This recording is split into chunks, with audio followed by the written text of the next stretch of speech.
بلوچستان کے شہر خاران سے ہمارے گدروشیہ پوائنٹ کے نمائندہ کاشف بلوچ کی رپورٹ کے مطابق بلوچ یکجہتی کمیٹی کے رہنماؤں کی گرفتاری کے خلاف بلوچ یکجہتی کمیٹی BYC کی مرکزی کال پر بلوچستان بھر کی طرح خاران میں بھی احتجاجی مظاہرہ اور دھرنا دیا گیا۔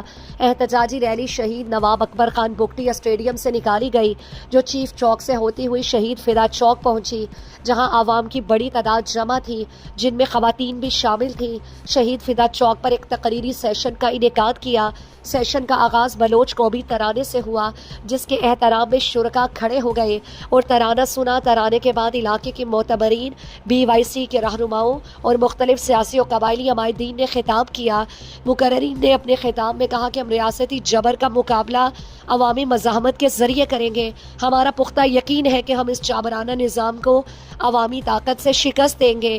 جب تک ڈاکٹر مہرنگ بلوچ، BYC کے دیگر رہنما اور تمام لاپتہ بلوچ افراد بحفاظ بازیاب نہیں ہو جاتے، ہماری یہ جدوجہد جاری رہے گی۔